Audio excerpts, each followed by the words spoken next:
Hi, I'm Dawn Damari, and you're listening to and watching another episode of A Teaspoon of Healing. And today, the topic is healing from writer's anxiety and overcoming self doubt as a writer. Now, of course, this can apply to many creative pursuits as well as non creative pursuits, to be honest. So, art, music, honestly, whatever you want to do. But I'm speaking about writing because this is something I like to do. For those of you who don't know, many of you know that I'm a registered dietitian, but my previous career was in corporate communications. So I did a lot of corporate writing, technical writing, journalistic writing, but I also did a lot of creative writing, especially when I was much younger. And I've started again. So my first degree was in English literature and journalism, but I took a lot of creative writing courses. But I did write a lot as a child, as a teenager, and a young adult. And then I suffered from many years of writer's block, and recently have started again. And it has been a humbling process, very daunting, and riddled with some self doubt and anxiety. So I'm going to give you some tips that might help you. And now these can help seasoned writers, people who are going back to it like me, or if you're brand new to it, this can help you. If you're a college student, for example, who wants to write an essay on your own, this can help you. So hopefully you'll enjoy these tips. So the number one thing to do, in my opinion, and from my research, is to just simply write. Just write. You can't get any better at writing unless you write. And this, of course, can apply to most things in life, right? But just write. Just do it. And building on that, allow yourself to write badly. Allow yourself to suck. hmm Yeah, I had a really hard time with this. I still do. But giving myself permission to write badly, to write poorly, makes it more likely that I'm actually going to write. So rather than waiting for the inspiration, just write. Just write free form. You don't even doesn't even have to be a poem or a story or a chapter of a book. Just write and give yourself that permission to just it can be bad. Because you know why? At least it's writing. And once you've written something, you can leave, come back to it, and refine it. But you won't have anything to refine if you don't write anything. So allow yourself to suck. Allow yourself to write poorly. That's really been helpful for me because I do struggle with this self doubt. And speaking of self doubt, we all have this inner critic. I guess most of us, some of us don't. I envy those people, but most of us have inner critics. And one way to handle this, I've found, is to give your inner critic a name. You know, if you do any fiction writing, you could pretend it's a character, honestly, but give your inner critic a name. Whatever name you want. A silly name is fine. I've named mine Gertrude. And why? Because I associate the name Gertrude with a person who's very judgmental, uppity, and who is always telling you you're doing something wrong and that you suck and should just forget it. So I've named my inner critic Gertrude. So now this inner critic is separate from me. This is not me. And Gertrude's a silly name. So I can look at it and say, okay, that's Gertrude talking. It's not me. I'm just going to continue. And another thing you can do with this inner critic is set up a dialogue with it. Write a letter. Write a letter to your inner critic. Tell your inner critic how they make you feel. And tell your inner critic why you're writing in the first place. Set up a dialogue. It makes it a lot less scary.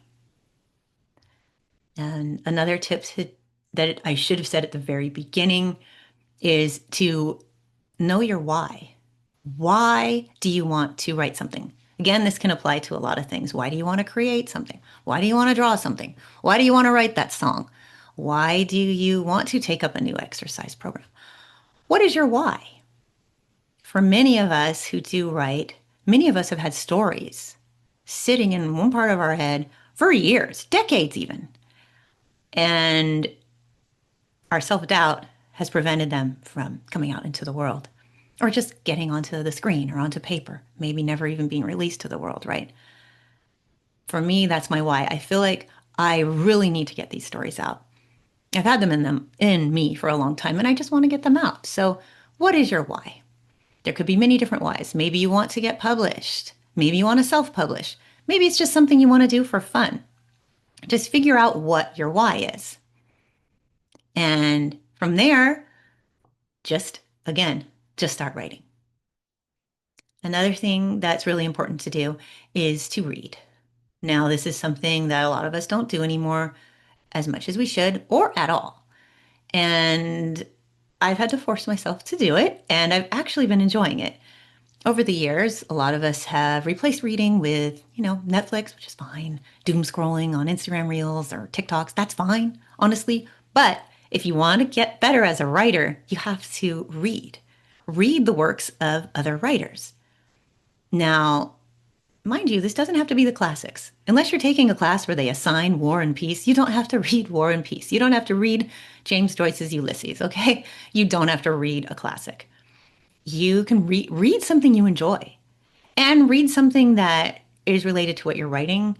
What I mean is, if you're writing fiction, it's important to read some fiction. If you're writing something journalistic, if you're writing nonfiction, then read nonfiction because that's how you're going to get better.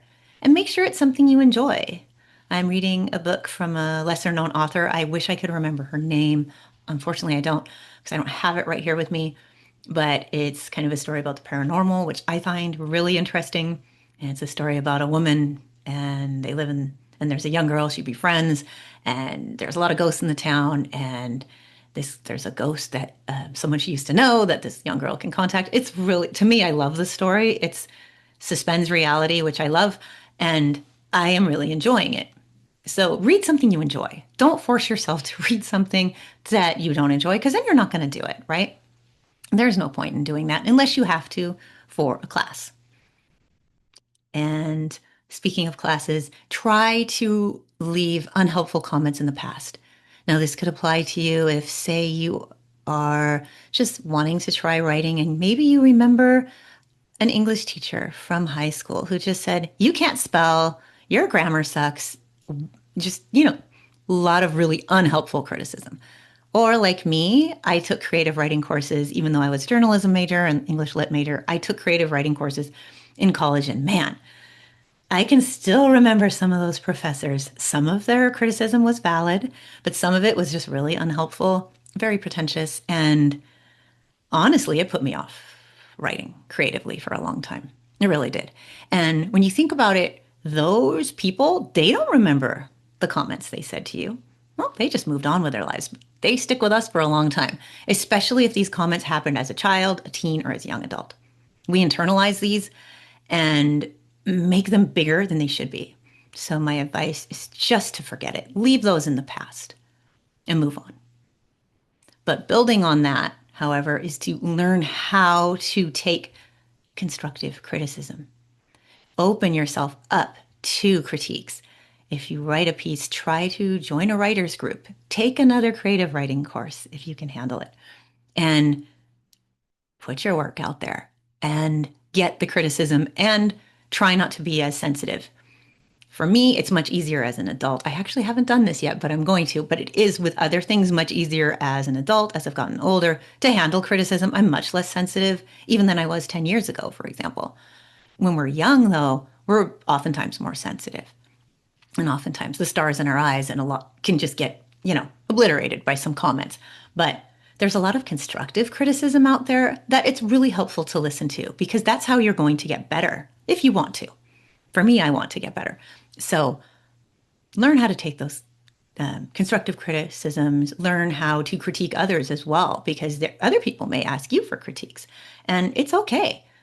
It can sting sometimes, and that's fine, but just try to take it in stride and know that you can improve.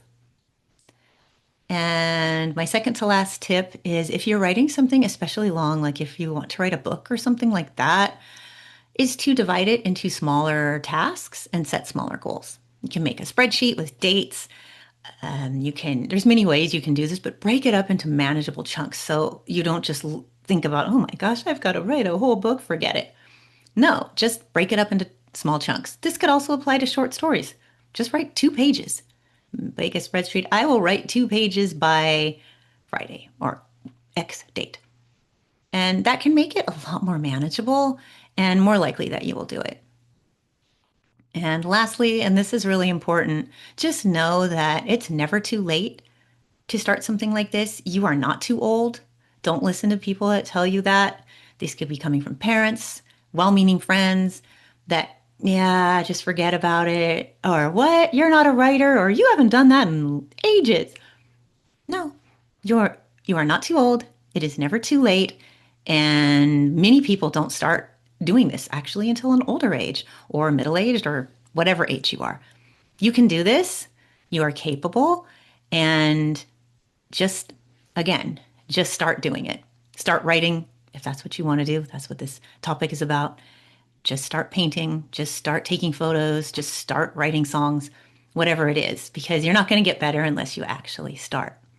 So I hope this helped you. This is really helping me heal from my own writer's anxiety and my own self doubt, which can really lead to writer's block and it can be really hard to get past. So hopefully these tips helped you. Again, you can subscribe to this podcast on YouTube at Teaspoon of Healing or on your favorite podcast platform. Just look up a Teaspoon of Healing.